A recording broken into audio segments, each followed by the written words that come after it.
Hey humans! Welcome to Read to Me, Matt Dunn. I'm Matt Dunn.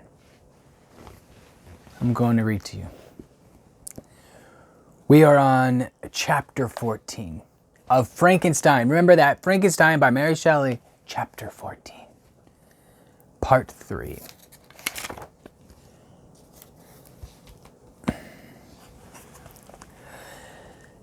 My heart beat quick. This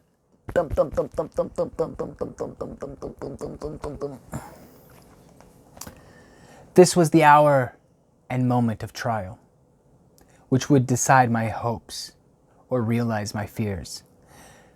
The servants were gone to a neighboring fair. All was silent in and around the cottage. It was an excellent opportunity, yet when I proceeded to execute my plan, my limbs failed me, and I sunk to the ground. Again I rose, and exerting all the firmness of which I was master, removed the planks which I had placed before my hovel to conceal my retreat. The fresh air revived me, and with renewed determination, I approached the door of their cottage. I knocked. Who is there? Said the old man. Come in. I entered. Pardon this intrusion, said I. I am a traveler in want of a little rest. You would greatly oblige me if you would allow me to remain a few minutes before the fire. Enter, said De Lacy, and I will try in what manner I can relieve your wants. But unfortunately, my children are from home, and as I am blind, I am afraid I shall find it difficult to procure food for you. Do not trouble yourself, my kind host. I have food. It is warmth and rest only that I need.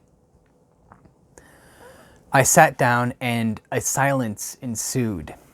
I knew that every minute was precious to me, yet I remained irresolute in what manner to commence the interview, when the old man addressed me. By your language, stranger, I suppose you are my countryman. Are you French? No, but I was educated by a French family and understand that language only. I am now going to claim the protection of some friends whom I sincerely love and of whose favor I have some hopes. Are these Germans? No, they are French. But let us change the subject. I am an unfortunate and deserted creature. I look around and have no relation or friend upon earth. These amiable people to whom I go have never seen me and know little of me. I am full of fears, for if I fail there, I am an outcast in the world forever. Do not despair. To be friendless is indeed to be unfortunate.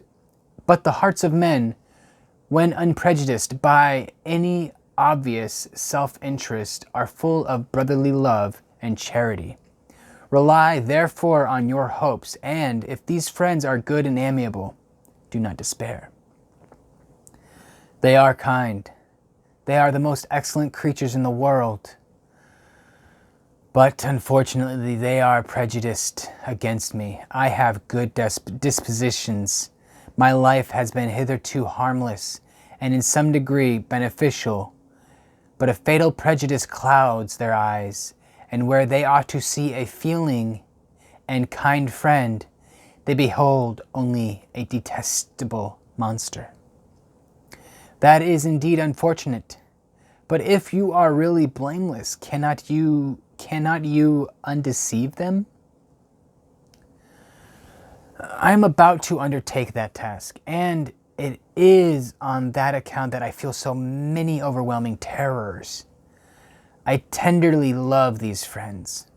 I have, unknown to them, been for many months in the habits of daily kindness toward them, but they believe that I wish to injure them.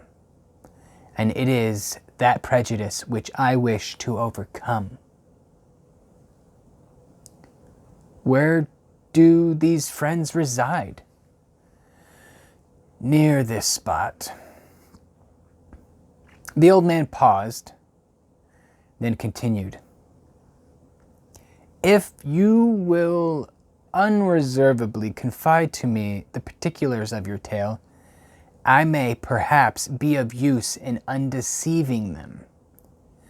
I am blind and cannot judge of your countenance, but there is something in your words which persuades me that you are sincere.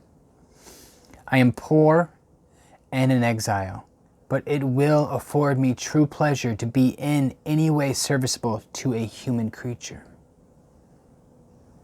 Excellent man. Excellent man.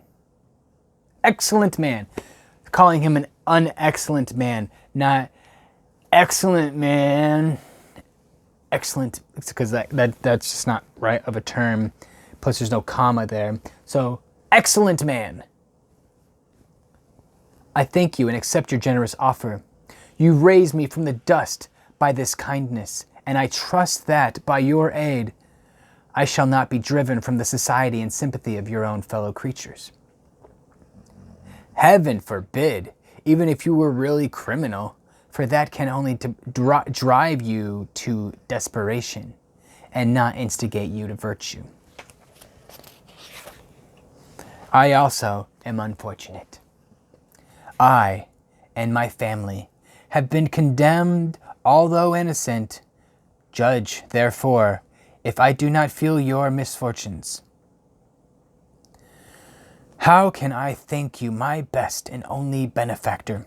From your lips first have I heard the voice of kindness directed towards me. I shall be forever grateful, and your present humanity assures me of success with those friends whom I am on the point of meeting. May I know the names and residence of those friends? I paused. This, I thought, was the moment of decision, which was to rob me or bestow happiness on me forever. I struggled vainly for firmness sufficient to answer him, but the effect destroyed all my remaining strength. I sank into the chair and sobbed aloud. At that moment, I heard the steps of my younger protectors. I had not a moment to lose, but seizing the hand of the old man, I cried, "Now is the time. Save and protect me. You and your family are the friends whom I seek. Do not you desert me in the hour of trial." "Great God," exclaimed the old man, who are you?" At that instant, the cottage door was opened, and Felix, Safie, and Agatha entered. Who can describe their horror and consternation on beholding me? Agatha fainted, and Safie, unable to attend to her friend, rushed out of the cottage. Felix darted forward, and with supernatural force tore me from his father, to whose knees I clung. In a transport of fury, he dashed me to the ground and struck me violently with a stick. I could have torn him limb from limb, as the lion rends the antelope, but my heart sank within me as with bitter sickness, and I refrained. I saw him on the point of repeating his blow, when, overcome by pain and anguish, I quitted the cottage, and in the general tumult, escaped unperceived to my hovel. Well, that did not work out. Jesus. Oh my God. Like, come on, poor dude. Well, you can't win them all. And this is like sad. Well, if you wish for me to keep reading, please check out more of my videos. Give me a thumbs up, subscribe, write some comments down below, and we will be friends, I promise. Because we already are. Friend.